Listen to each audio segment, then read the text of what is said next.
Welcome to Open Your Reality, ladies and gentlemen. Today we have a very, very honored and treasured guest. His name is Vedagurudev. He has no social media accounts. He's never conducted an interview, but he's contacted me of all the channels out there because he saw my last video where I talked about Babaji and Kriya yoga, and he saw the love that I had for it.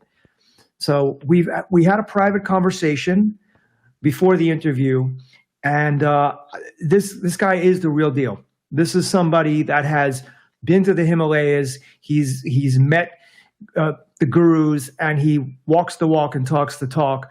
So I absolutely am stoked to have you on this show, Vedagurudev. Welcome. Thank you. Namaste, Chad. Namaste, your viewers. Om Kriya Babaji, Namo, Jai Babaji, Jai Mataji, Jai Sitas, Jai Gurudeva. So you have a very interesting story. Just to give you a background, you were born in the USA, right? Like Springsteen says, you were born. Where were you born, actually? I was born in Pittsburgh, Pennsylvania. Okay. Born in Pittsburgh, Pennsylvania, and I know that you spent time in Miami. What age did you move to Miami? I moved to Miami when I was about 16 years old. Okay. Did you have a normal childhood growing up? What religion was your family? Well, my whole family are Christians. My father was raised in Catholic church. He was an altar boy, and he studied the Bible. My mother's a Baptist, like a Southern Baptist, and she goes to church almost every day. So she's a strict Christian. She believes in Jesus, and that's basically how I was raised, you know, but not really as like a person who goes to church every time, just going to church on Sunday because my mother made me and my brother go to church. I just want to say, where are you coming from today? Where are you right now? Right now, I'm in Thailand. I've lived in Thailand for the last 20 years. I live in a city called Sattahip, which is like 20 kilometers outside of Pattaya, Thailand. So I've lived in Thailand for the last 20 years. Right. So just to set the stage for people, that's more in the south of Thailand, south of Bangkok. And who is that figure to your right over there? That's Babaji? This is Yes. Babaji. Okay. And next to him over there is Mataji, and these are the 18 Siddhas and all the Kriya Ascended Master Yogis on my altar. Because there might be some people watching the interview and like, who is that figure in the back? You know, not everybody knows a Babaji like we do, but for me, very recognizable figure. So you moved to Miami. You have kind of a normal childhood, and you have a very interesting career. You're still doing it, but I know you were a DJ and still are a DJ. What age did you get into that? I've started DJing when I was 14 years old. I always wanted to be a DJ. I started as like a battle DJ, like a scratch DJ, and then I started DJing on radio. So I've never worked a regular job. Ever since I was 14 years old, I've DJed.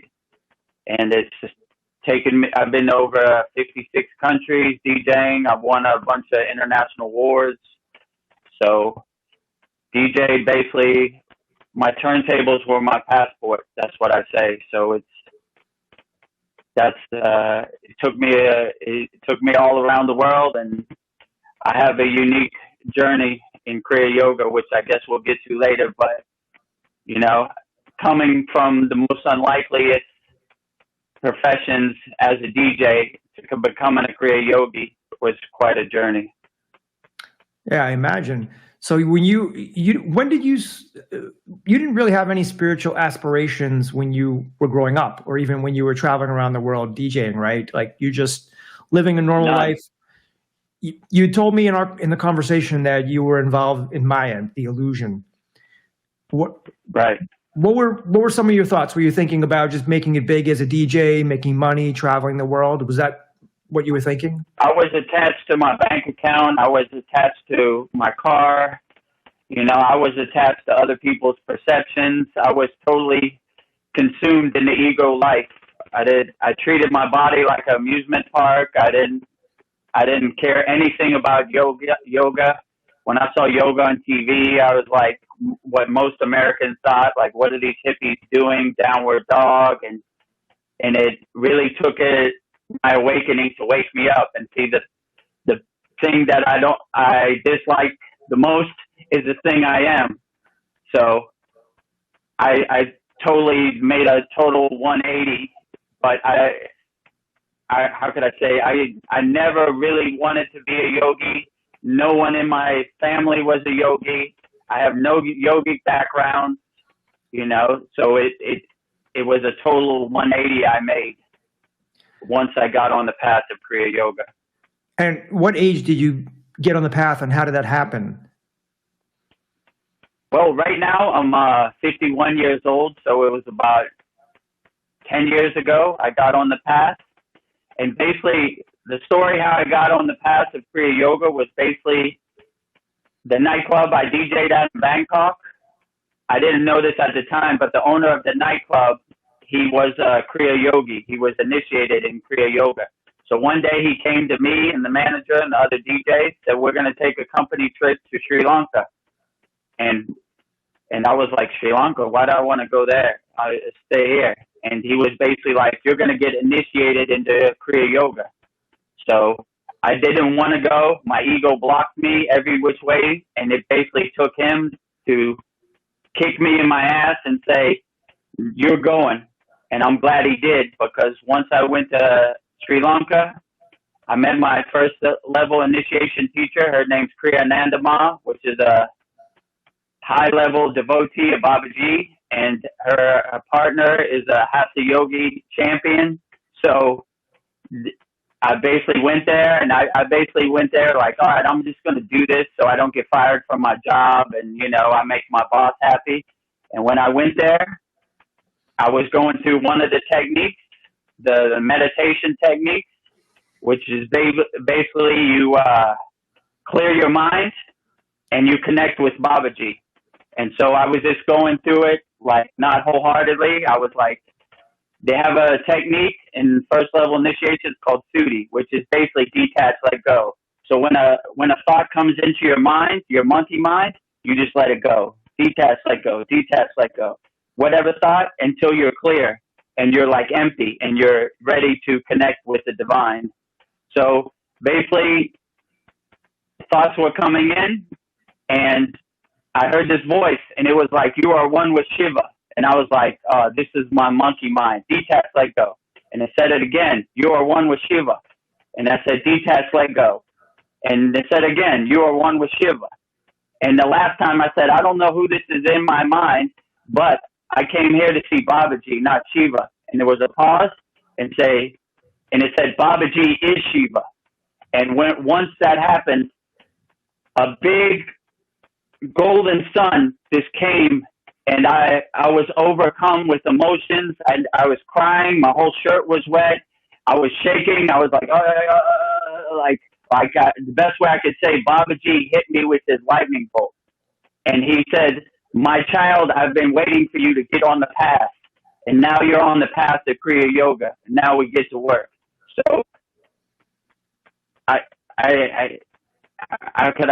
can't even explain how that happened. It sounds like a magical, mystical story, but ever since that day, I've realized I'm a Kriya Yogi. And I was like, if Babaji is my beloved Vedagurudev, then I surrender to Babaji. And I'm going to try to be the best Kriya Yogi I could be. And that's when my journey started, from the most unlikely way.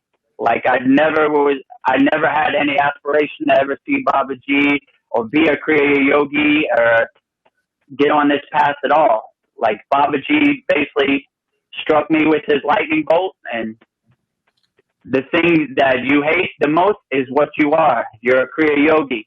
So, and basically a pillar of light came and hit me on the crown of my head, and this stream of energy just started coming into my body, and I just started getting these these memories and everything started coming back to me. The best way I could describe it was like in a previous life, I probably was on the path and I was remembering it from before, and I was picking up where I left off in the past life. So similar to Lahiri Mataya, like, who are you? I don't know you. And Babaji touched him in the third eye, and he realized Babaji was his guru. So it wasn't like that. Like Babaji didn't come. It was more like a internal voice, like a internal God voice, or like a big divine light. But yeah, that's how I got on the path to Kriya yoga.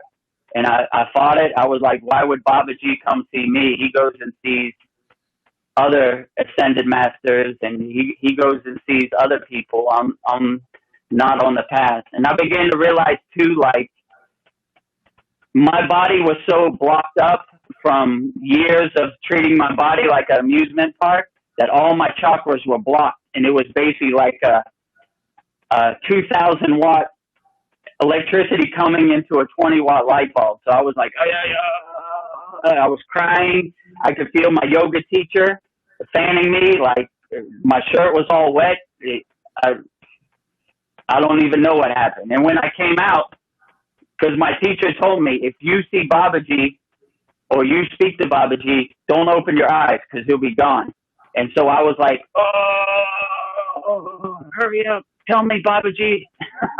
So when I came out, her and both of my yoga teachers were sitting in front of me, and they were looking at me like, you just saw Babaji, didn't you? And I was like, I can't talk about it, you know? So I had to take like a walk, and come to find out later, I didn't know this at the time, but the place I was initiated in the Kriya Yoga is the same place that Boganantar initiated Babaji into Kriya Yoga. So they have a temple called Kathagarma in Sri Lanka, and they actually have a shrine for Babaji, and Boganantar initiated Babaji in the Kriya Yoga. So at that exact place. The tree they cut down, but they have a temple there, and they have Babaji statue and picture in there. So I realized if I'm a Kriya yogi, I'm going to surrender to Babaji, and I'm going to try to be the best Kriya yogi I could be, and I'm going to try to surrender myself to all the techniques. And if I could do it, anybody could do it. So I want to be a beacon of light to people out there, like a lighthouse. Like, if I could do it, I'm the most unlikely zero yogi ever. So if I could do it, anybody could do it. Yeah, there's a lot of things I could talk about right now, but one of them is you're sitting in the lotus position, and you told me that you were like me, like I am now, inflexible, and it took you 1 year to get to there. Maybe just, if somebody wants to be a true yogi, do they have to sit in the lotus position? And do you think anybody can get there in about a year? Yeah, well, to be a true yogi, you're not really defined by the lotus position. It's a good way to keep your spine straight. You always want to keep your spine, your Sushumna Nadi straight, because that's how could I say, your Shakti, your divinity, your Kundalini rises. So when you don't want like no curves or anything, you kind of want to keep a straight posture. So it's a good way to keep your spine straight always. To do the lotus position, like I told you on the phone, I was the worst yogi ever. I couldn't even sit on the floor in any position, Indian style, half lotus position, for more than 2 minutes. My legs were totally numb. Like I couldn't walk. That's how numb my legs were. But my teacher told me we just do a little bit at a time. They showed me certain exercise to loosen up my hips and my legs and my knees. So and gradually, I would have my leg here. I would do it like this, and I would try to get it up a little bit and then put it down. Okay, that's too much pain. Try again tomorrow. A little higher, little higher, little higher, little higher, and before you know it, you're there. So there's no real secret. It's nothing divine about it. You just do the work and you do the practice. It's like exercise. The more you exercise, the better off you will be. Does it feel comfortable, or do you feel the strain when you sit with the lotus position? Well, right now it's comfortable, so I can sit. I do all my meditation. I do all my pranayama in the lotus position like this. But in the beginning, it was, my knees hurt, my legs, so. But now it's okay. So the more you do it, the easier it gets, and you don't even really. Because when you're in meditation, you don't want to have distractions. You don't want your body to be in pain. You don't want your legs to be numb, because it activates your monkey mind, and you don't want that distraction. You want to be clear to, in meditation, and like they say, like hollow and empty. So to get the most important thing in meditation is to be comfortable, especially when you're stuck. So if anything, you have any kind of pain in your body, you don't want to try to force it, because that will hinder your meditation, or your pranayama. But now I'm so used to it, I don't even really think about it. I just go into it, So, could you, like I told you, if I could do the lotus position, anybody can, because I'm no super yogi or no guru. It's all about the work you do, and if you just warm up your hips and your knees and your legs every day, you'll get there too. So, could you tell us a little bit about Babaji? Maybe just a little history on Babaji, or how old is he? What does he do? How did you learn of him? Like, are you talking about the Babaji from Autobiography of a Yogi? Well, all Babajis in my experience are the same. Babaji is an avatar, so he could choose any form he wants. He could be Hydra Baba, he could be the Lahiri Messiah Babaji, the Yogananda Babaji, or he could be the Babaji. They're all the same. So to me, it's the same energy, just a different avatar. So, and well, Babaji, I guess he lived around 2,000 years ago. He attained Mahasamadhi in Batanak, where I went to too, and he had his teachers were the Sitas. Boganantar was his wisdom guru. Agastya was his guru, and so he developed these techniques. My teacher, who's Satyananda Marshall Govindan, his teacher was named Yogi Ramaya, and he and this other guy named V.T. Nilakandan, they wrote a book called The Voice of Babaji. In 1952, every night Babaji came and visited them and gave them the Kriya techniques, and they transcribed it and they wrote a book. It's called The Voice of Babaji. So all these Kriyas and all these techniques have been developed by many yogis and sitas over thousands of years, and it's passed on through like a oral tradition, an in-person tradition. So it's I feel truly blessed. It's like giving me gold, like spiritual gold. Like I might not have millions of dollars in the bank, but I have millions of dollars in Babaji's bank. So, could you also tell my audience a little bit about Kriya Yoga? What is Kriya Yoga, and why is it different from other yogas? Well, Kriya Yoga is a fivefold path of yoga. It's asanas, which is postures. It's called Hatha Yoga. Pranayama, which is secret yogic breath, which is controlling the prana in your body. Dhyana, meditation. And mantra japa, like I have on here, mala beads. So like every bead, you say whatever deity you believe in, like Om Namah Shivaya, 108 times. And then there's called bhakti, which is like devotion and singing songs and bhajans to God, whichever God you believe in. And different songs, In yoga, they have a song called the Science of Sun Worship Song, which is giving praise and love to the beautiful sun for lighting up our day every day.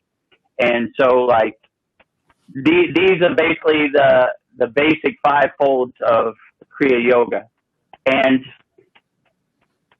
I used to be like, our yoga is the best, Kriya Yoga is the best. But now I realize that any yoga you do, if it resonates with you and it makes you feel good and it makes you a better person, then why not? It's all the same.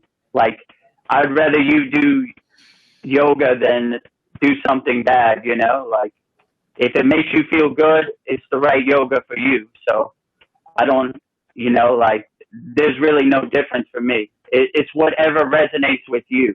So if you resonate with Kriya Yoga, that's great. Or if you resonate with a different style of yoga, fine, it's great. It's all good. You said that the asanas, or the postures that people do in Kriya Yoga, only accounts for about like 20% of the time that they spend. Well, in our tradition of yoga, it's called Siddhanta, which Babaji was a Sita, and they have the 18 Sitas, which were Babaji's teachers and different enlightened beings. Sita means perfection, so they prescribe 18 asanas that were prescribed by Babaji. He's like, I tried all the asanas. These are the ones I think are the most effective for our tradition.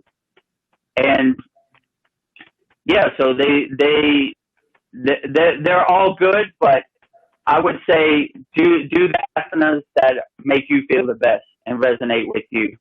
Like, a lot of people, they do hatha yoga as like to exercise, but it's more of a spiritual thing. So my yoga teacher told me about your question. They said if you don't have time, the thing you should drop the most is hatha yoga. Do your meditation, do your pranayama breathing, but hatha yoga, it's weird because everybody in the West thinks yoga is hatha yoga. And really, like you said, that's just like 20% of that. That's just like the tip of the iceberg, like, it's most yogis I know, especially in India, they don't even really do hatha yoga. They're more focused on dhyana, meditation. They're more focused on pranayama. They do their morning puja. So they have very little hatha yogic practice in their time. But it all kind of stacks on each other. Like, when you have a healthy body, you have a healthy mind from breathing, and you have a healthy mind from meditation, and then it all works together like pieces of a puzzle fitting together. So if you could do everything, I would do I do all 18 asanas every day, and plus everything. But if you're strapped for time, then do what helps you the best to get you through the day, whether that's breathing or meditation or mantra japa. So yeah, but it's kind of like you say, it's kind of backwards. Most people say, when you say yoga, they say, oh, downward dog or lotus position or these different asanas. But really, if you went to India and you were like, oh, yoga, hatha yoga, they'd be like, no, meditation, detachment, breathing. So, but it's okay. If hatha yoga makes you feel good, why not? I do it all the time. Are there any texts that you're required to read as a Kriya yogi? No, not really. I mean, it's kind of up to you. It's really what books resonate with you. Obviously, if you want to know about Babaji, you would read this book, Babaji and the 18 Siddhas. And if you want to know more about Babaji, you would read The Voice of Babaji. And they have, if you're into hatha yoga more, they have different books, deepening your practice, the yoga toolbox.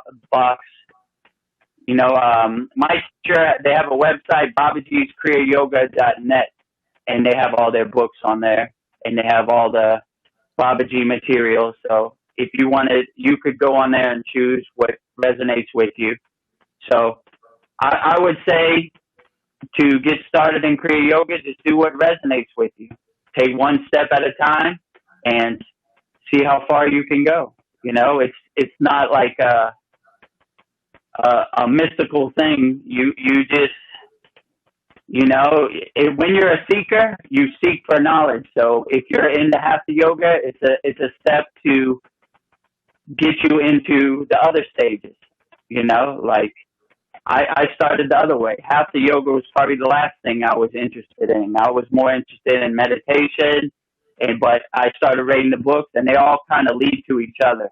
So once you take one step in front of the other, whether you listen to, I don't know, like Sadhguru or Sri M or any of these people, they open the door. They open your mind to the possibilities of Kriya Yoga. And when you start to resonate with it, you realize, like, oh, yeah, I'm a Kriya Yogi. I can do this. Like, and I'm living proof. If I could do it, anybody could do it. So I'm nobody special. What is the purpose of Kriya Yoga? I know, like, Buddhists want to escape the wheel of karma and get off the cycle of lives. Is Kriya Yoga the same? Is it you're trying to escape having to come back as a human over and over? And what is the main goal of it? Well, that's an interesting question, and that's a deep question. In Kriya Yoga, they say the ultimate goal is moksha, which means liberation. Liberation from the material world, liberation from the monkey mind, liberation, and you basically realize that you and God are one. There's no dualism. Like most people think, like Jesus is over there and I'm over here. But in Kriya Yoga, they believe in monistic theism, which means God is me and I am God. So, like, it's basically, my yoga teacher used to say, go down to your basement and throw away all the boxes and open the windows and clear out dust. So it's basically a self-observation, like, I have all this junk that's blocking my soul and blocking my chakras. So I'm going to clear it up, and I'm going to open all the windows, and I'm going to open the door to divinity and living a more detached life. And when you kind of, my yoga teacher used to say, step back from the TV and witness. So it's more of a witnessing, and you realize you're not in the movie, you're just witnessing the movie. So you're kind of detached from the, like the Maya, the delusion of the world. And this was kind of the hardest thing for me, because before I got into Kriya Yogi, before I became a Kriya Yogi, I was totally attached to the Maya world. I was totally, and whatever you want to call it, NPC, I was totally deluded into Maya. Like, I believed I was my bank account. I believed I was my car. I believed I was this super famous DJ. And when I got into Kriya Yoga, I stopped identifying with that. I am not my car. I am not my bank account. I am not even my body. I am, how could I say? I am higher consciousness. I am the higher self. I am something that can't be. When my body dies, my soul will live on. My consciousness, my energy will continue. So so like, I'm living proof. Like, even if you are an NPC and you are caught up in that world, or you are totally deluded by Maya and materialism, there's always hope. Tomorrow is a new day. So if I could do it, anybody could do it. That's the way I would say. Yeah, and you've lived the kind of life that I've fantasized about, which is traveling into the Himalayas, meeting other advanced adept yogis, traveling to India and all around. You've been to 56 countries. I know a lot of those countries you went to because you were DJing. but you certainly went Right. to a lot of countries for spiritual reasons. I was most curious to know about maybe some of the more interesting people that you met in your journey in terms of spirituality. Were there any very interesting people? Because we both have read Autobiography of a Yogi more than one time, and Yogananda Right. talks about meeting these very interesting people. I would like to know if you came across any of those people. Yeah, definitely. Well, first I'll say this is the book my guru wrote, Swami Vedananda. So in this book, he basically took he did what's called yatra, which is a pilgrimage. He walked all around India and met all different kinds of yogis and everything. And so, yeah, when I stayed with him, we went to meet a bunch of these people. We went to all these places. We went to Hyderkhan Babaji's ashram. We went to Neem Karoli Baba ashram, which is Steve Jobs and I guess Mark Zuckerberg's guru. And in the Himalayan mountains, in India, there are a lot of enlightened spiritual beings. And they don't want to be in the spotlight. They stay out of the spotlight. So because my guru had a relationship with these people, I was able to meet them. And the first time I met my guru, Swami Vedananda, he said, stand there. And he basically scanned me up and down. And I asked his disciple, which is named Ved Muni, I said, what was he doing? He says he's scanning your energy to make sure you're a true devotee of Babaji. Because if we try to go up the Himalayan mountains and you're going up for tourism or to take selfies, we're going to have a problem. And we don't want to get snowed in, or we don't want to, have a problem or get mountain sickness or any of that stuff. So basically when you meet these people, they kind of scan you, look you up and down and say, okay, this guy has good energy. It's called Shakti, which is like divinity. This guy has, which is called Jnana, which is high knowledge. He is somebody I could talk to. He is somebody on my frequency I could relate to. If you come like, oh, I want to know how to win the lottery or whatever, they can be like, oh, get out of here, Yeah. So they don't really want no distractions. They only want the good type of distractions. So when they meet a person who you love Babaji, I love Babaji, all right, let me show you what I know and show me what you know. And it's kind of a trading of techniques. Because when I was in the Himalayan mountains, I met Buddhists, enlightened Buddhists. I met yamas and different type of people. So sadhus, like all different type of spiritual people. And when you're vibrating on their frequency, they're an open book to you. So so I've been to Babaji's cave, like I told you, probably like 10 times. I've been to Satupon Lake, which is the holy lake, which is called Gari Sankara Pitam, which is basically the home of Babaji, where Babaji lives. So, and my guru, Marshal Govindan Satyananda, actually wrote a book where he saw Babaji there, and his guru saw Babaji there, and Lahiri Messiah obviously saw Babaji in the Himalayan mountains at the water hut in the cave. So, yeah, so once you clear the blockages out and you raise your frequency, my guru used to tell me your body has limits, but your consciousness is unlimited. So all these magical, mystical stories I never would have believed if you would have told me pre-Kriya yoga. Like I was like, nah, no way. But these yogic powers, these siddhis that people, you know what a siddhi is, right? Yes, yogi. Yep. Mm-hmm. Right, yogic powers. Yep. They only show them to people that are worthy of seeing them, because they say in yoga they say we don't speak to people that can't hear, so they're not interested, and they kind of my guru told me, who wants CTs? The short answer, the ego. The long answer, nobody. So they're kind of like, I've seen different yogis do all kinds of stuff, but they're not attached to it. It's basically a byproduct of the sadhana they do.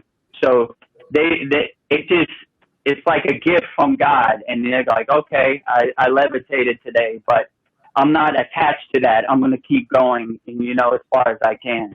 So they only show people as like a confirmation. Like if you put in the inner work that I do, this will be possible for you, because I'm nobody special. I've seen many yogis do things that I didn't even think possible, and they basically ended it with, I don't want to be known. I don't want to go on TV. I don't want no one to see this. This is between me and you and God. And one yogi told me, I want to be a sailboat sailing out into the sunset, and I don't want no one to say my name.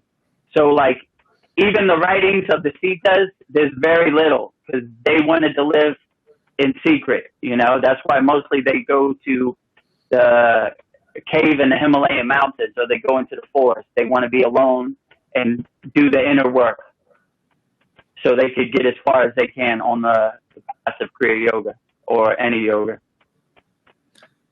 Right, and you're a householder. You have a child or children. Right. I have one daughter. She's 14. Okay. And how do you fit in being a yogi with householder responsibilities? Well, one of the greatest teachings in Autobiography of a Yogi, as you know, Lahiri Messiah was a householder. So he was like the householder yogi. So it was like the balance. In yoga, they say, be in the world, but not of the world. So it's like a dance. Like, I'm in the world, I got to pay my bills, but I'm not attached to the world. So you're kind of dancing. You're kind of seeing the symphony play on the stage of life, So it's a constant battle. But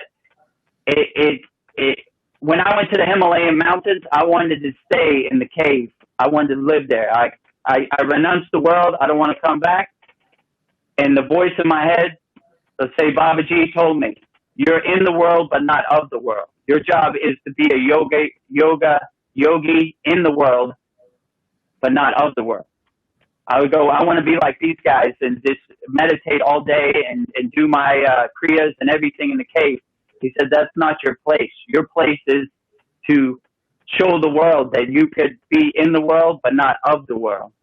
So and it was kind of presented to me like anybody can meditate in a cave or in the forest in total silence. But if you can meditate in Times Square in New York City, then you're making progress.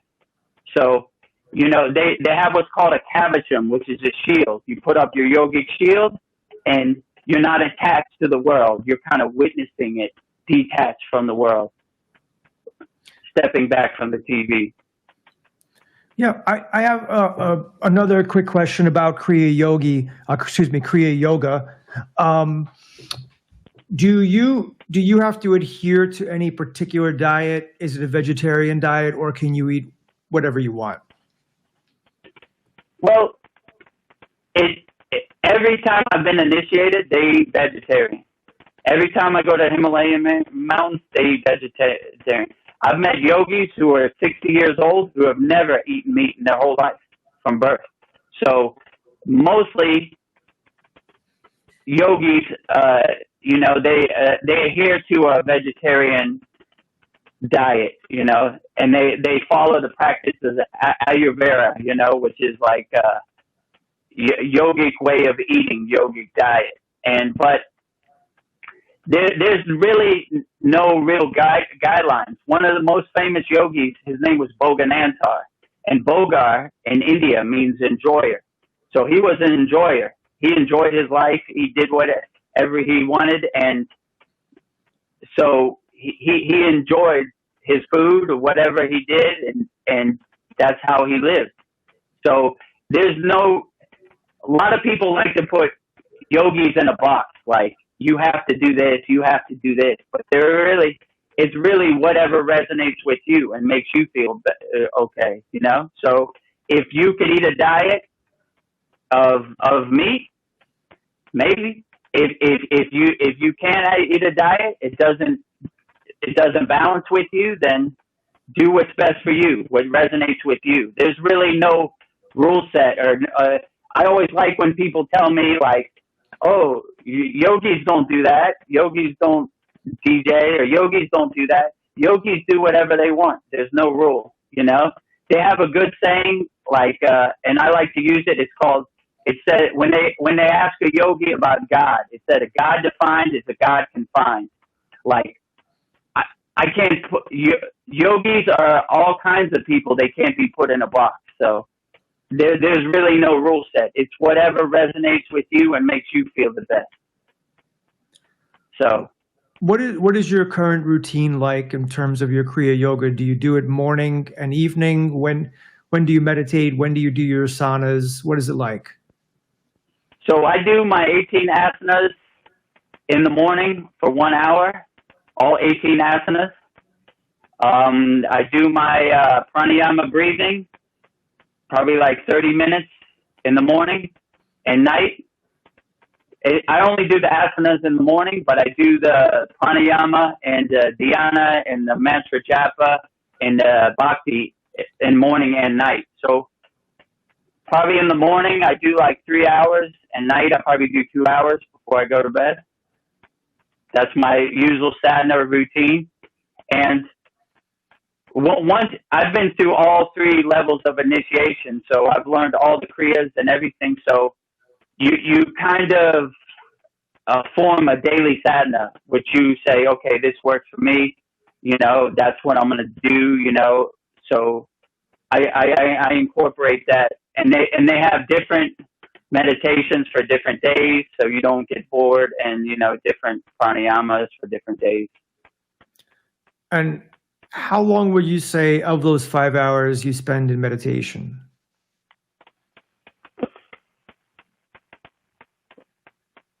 Hour and a half.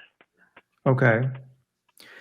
Because meditation is not about quantity; it's about quality.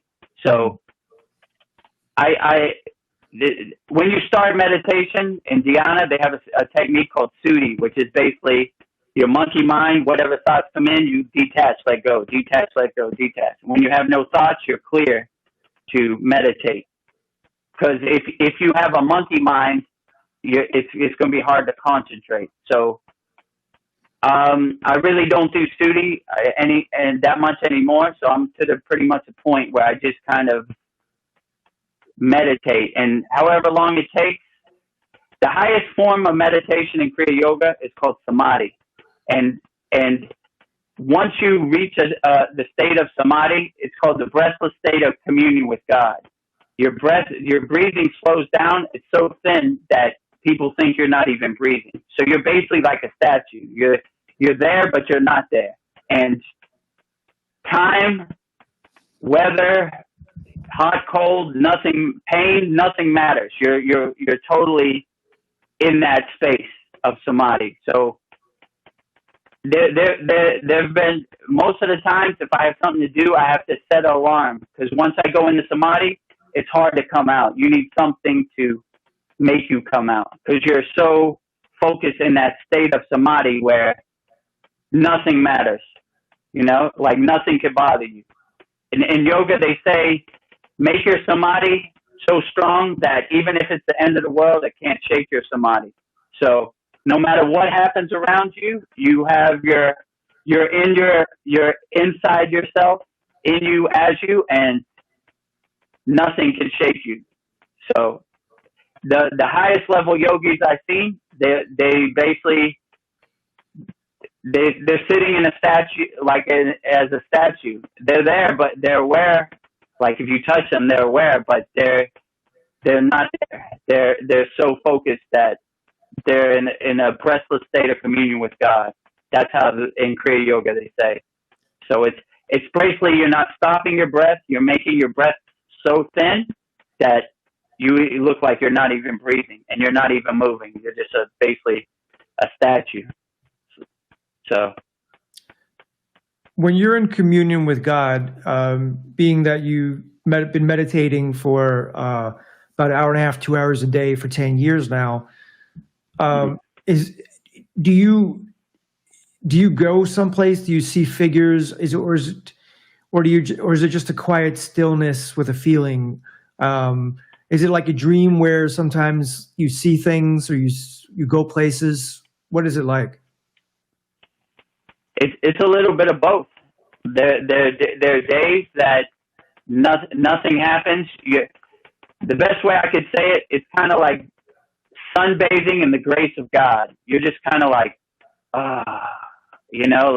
like my quiet inner place. And then there's sometimes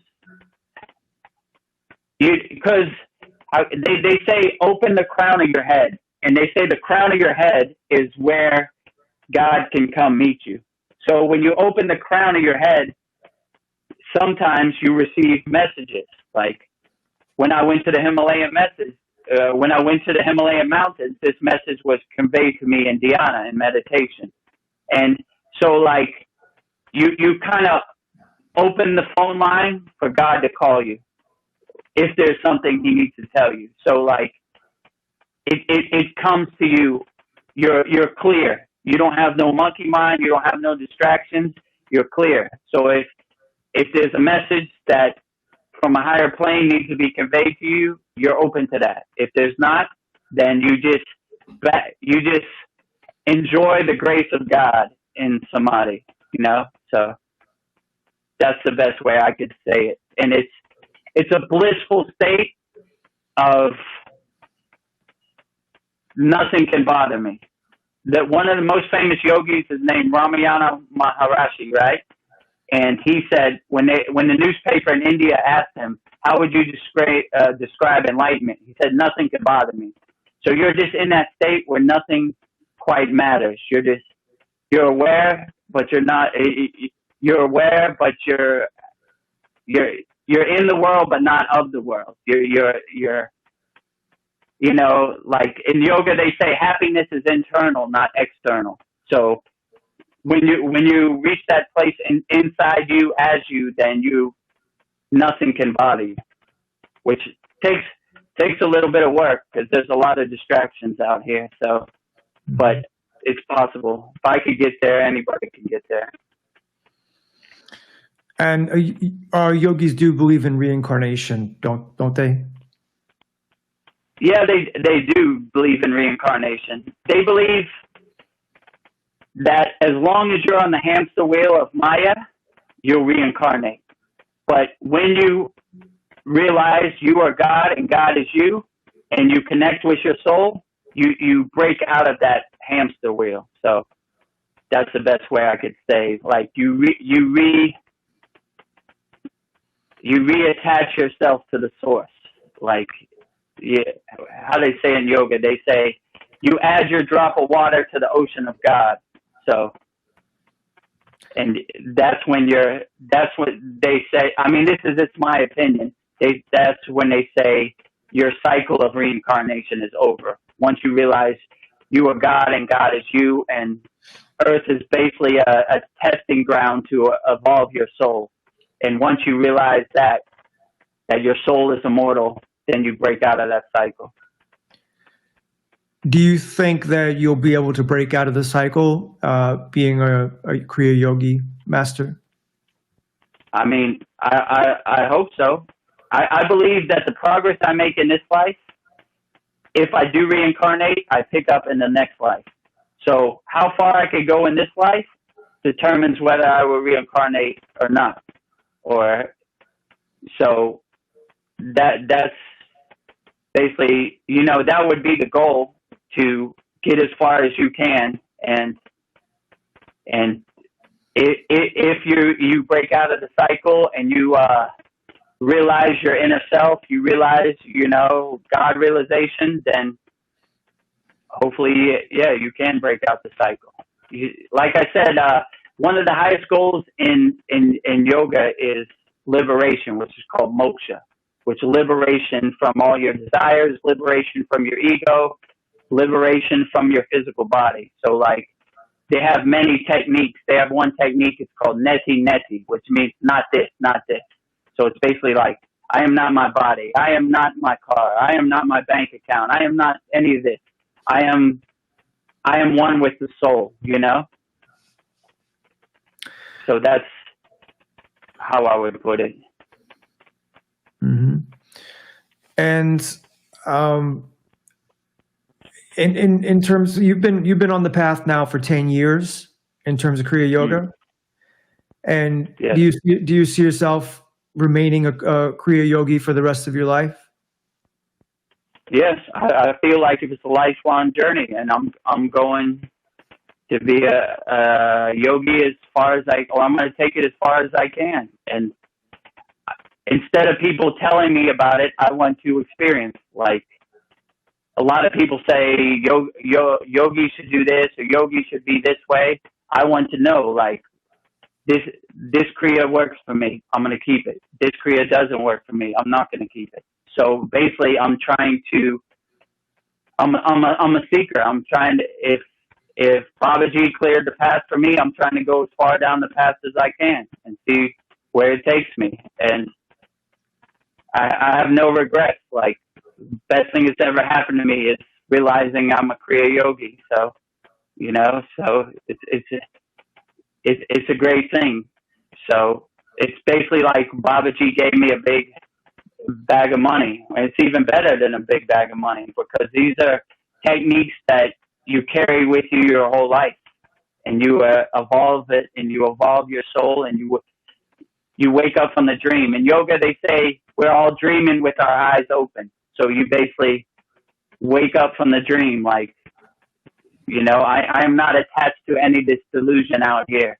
And then when you get to a point, you say, I want to help other people see that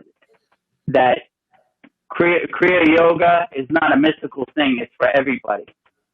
And if I could do it, anybody could do it. So, like, the best thing you could do is just put one foot in front of the other.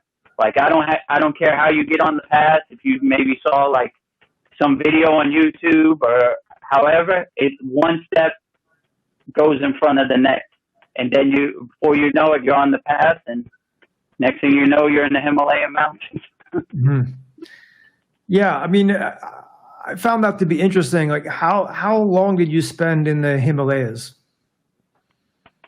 Well, my guru's ashram is in the Water Hut, which is by Babaji's cave. So I stayed with him a couple months, you know, and then I went off and on, and we basically do what's called yatra, which is pilgrimage. So we went to this area called Basanath, which is a border city on the border of Nepal and India, and we go meet other enlightened beings, and we go around. So yeah, I was there a couple months, but I wanted to. If I had my way at that time, I would have stayed forever. But I had to realize, like, my job is not to be in a cave and meditate. My job is to be in the world, you know, and help other people. The highest form of yoga is called karma yoga, which is basically selfless service. So if you can help other people the way your teacher helped you, that's a beautiful thing. And so that's what I aim to do. So by coming on your platform, I aim to, hopefully there's somebody out there watching this right now that has some questions. Feel free. I'm an open book. Send your questions to me. I want to take them. You know, if I can help other people, that's the best payment in the world. So that's the highest form of yoga, karma yoga, helping, selfless service, helping people. Right. And you told me in our phone call you have no course to sell, no book to offer, no program, nothing. You just, and you want to come on the channel from the purity and goodness of your heart to just share the message of Kriya Yoga and answer people's questions. So maybe if they become interested, they can go on the path. And it's like, right. It's almost like you're lighting a candle and you're just making the world more illuminated.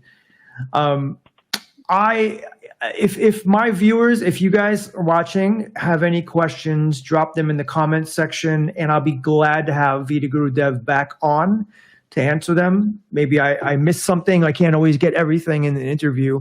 I mean, there are things that we talked about in our phone call which were extremely interesting,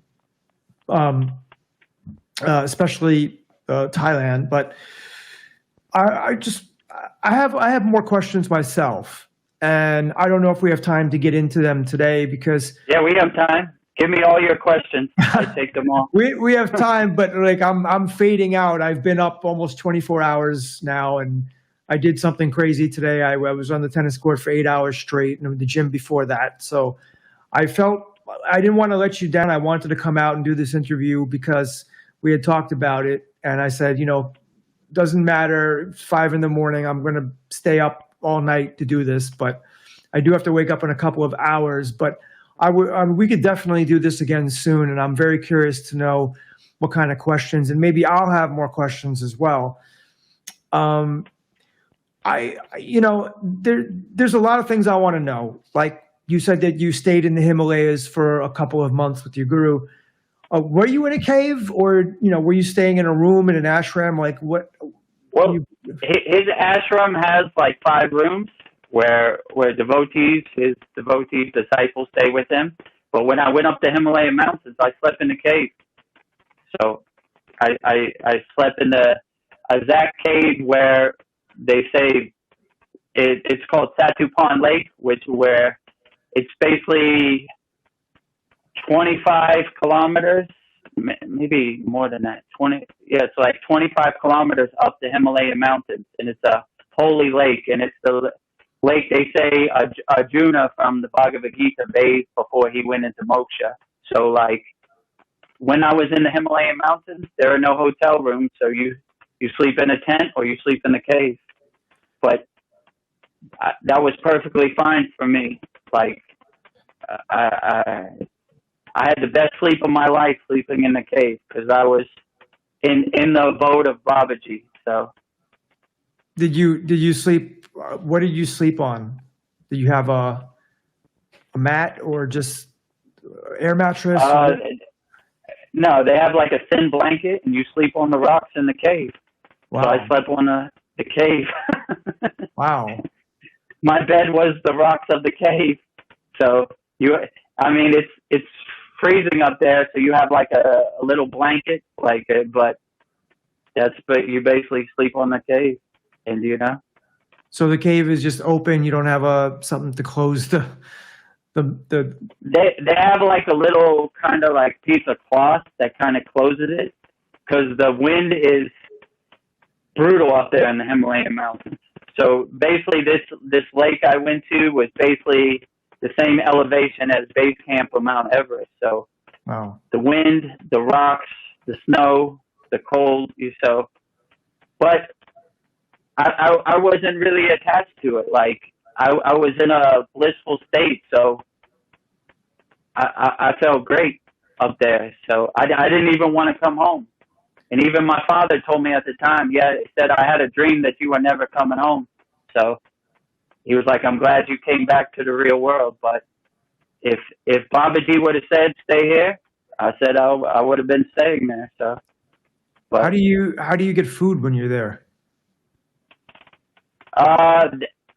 They have like Sherpa. In India, they call it a porter, which basically they have like a little gas stove, and they make food for you. Like people donate food, so there are yogis that live there year round. So they have like big bags of rice that these porters carry up to them and give to them for blessings. So they basically carry the tents and they carry the food.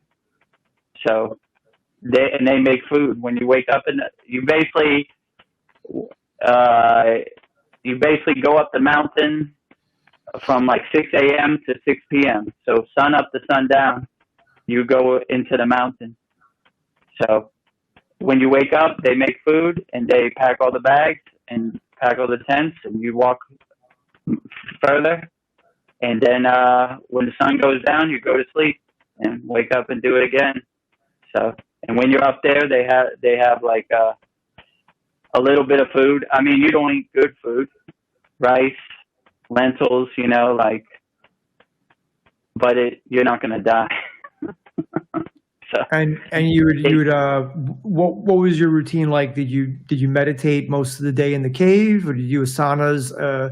Did you so talk with those? in the morning I would go into the lake. I would swim in the lake, and we would do our yogic practice, our sadhana. So we wouldn't do too many asanas because it's rocky up there, so you need kind of a flat surface to do a lot of these asanas. We would mostly meditate. We would do puja, which is basically praying to God, bhakti, sing songs, like we would always make what's called a yagna, which is a holy fire. So basically, we would basically do our mantra japa, singing songs to God around the holy fire. So, and basically, the holy fire kind of purifies yourself, and whatever vasanas or samskaras, the ego desires, you kind of throw it into the fire. You would be like swaha, like take this ego, take this whatever. You would throw it into the fire. Some people wrote notes, they would burn it in the fire. So yeah, so that's basically the routine. So I basically kept up my sadhana even in the Himalayan mountains. And even when we were walking up the mountains, we would sing songs to Babaji. So Babaji songs, and basically asking him to clear the path so we don't get snowed in, we don't have no problems, So yeah, it worked out great. So wow. Yeah, because you hear about people that go to the Himalayas and say, well, how are they surviving? And, what are they doing all day? So this definitely answers that. Wow. Very, I mean, even me personally, when I look at pictures of me in the Himalayan mountains, I was like, how did that even happen? Like, how did that, I come from Miami, Florida. I live in Thailand. I'm a tropical guy. I'm not a mountain man. I'm not a cold weather guy. I'm not a snow camping guy, but Babaji cleared the path and it worked out okay. So I understand, like even me, I went there and I still don't know how I got there and how I got back. And when you go there, you have to sign a letter from the Indian government, which is basically like, if I die up on the mountain, you're not responsible. So there have been many people who have died up there and, so it's not a place. But my guru told me, we're going here for what's called yatra, which is pilgrimage. We're going here to experience the spiritual vibrations. We're not going to take selfies or it's not a tourist destination. So once you have that mentality and that mindset, and you're vibrating on a higher frequency, it's a blissful experience. So yeah, so I don't even know how I got there, but well, I want to ask you, how you met your teacher, your relationship with your teacher, and all. There's a lot of stuff I want to ask you, but I'll save it for the next interview only because I don't think I could stay awake for that much longer. I apologize. We are a 12-hour time difference here, but let's see what the viewers have for questions, and we'll come back and answer some of those questions as well as mine. But it's been amazing having you on a real life Kriya yogi master who has traveled a lot of the world, been to the Himalayas, been to Nepal, been to Sri Lanka. So this is absolutely great. Is there any last things you want to say before we end the interview? Well, I don't know if I'm a master. I'm nobody special. I just did the inner work. So if I could do it, anybody could do it. Yeah, just anybody who's out there watching this, yoga, Kriya yoga, any yoga is for you. break down all the barriers and all the obstacles and all the resistance. Just put one foot in front of the other and get on the path. Find out what asanas make you feel good. Do those asanas. Find out what pranayama breathing makes you feel good. Do that. Find out what meditation techniques works best for you. Just do that. And you don't have to have any kind of time limit or anything. Just close your eyes and sit on the side of your bed, clear out your monkey mind, and just be alone with yourself. And if you want all these mystical things, mantras, and everything, if you have any questions, feel free to drop them in the comments. I'll answer all your questions. Because I was like you a couple years ago. I didn't know where to start. I didn't know where to begin. I just started putting one foot in front of the other. And so began my Kriya Yogi experience, my journey. So anybody could do it. I'm living proof. I come from no yogic background. I'm not Indian. I'm just a regular white person from America. And if I could do it, anybody could do it. So you see me sitting in lotus position for over an hour. If I could do it, you could do it. And I'm here to help, because the best yoga I could do is selfless service. I don't want you to buy no course. I don't want you to send no money. I just want you to be the best person you could be. And know that I love you, Babaji loves you, Masterji loves you, the Sitas love you, everybody out there. So don't have any doubts, no resistance, no obstacles. Let's get started today. If you want to be a Kriya Yogi, I'm here to help you. Whatever you want, I'm an open book. Thank you very much for joining us today, Vedagurudev. Remember, guys, Vedagurudev does not have any social media presence, so he will be here on my channel again.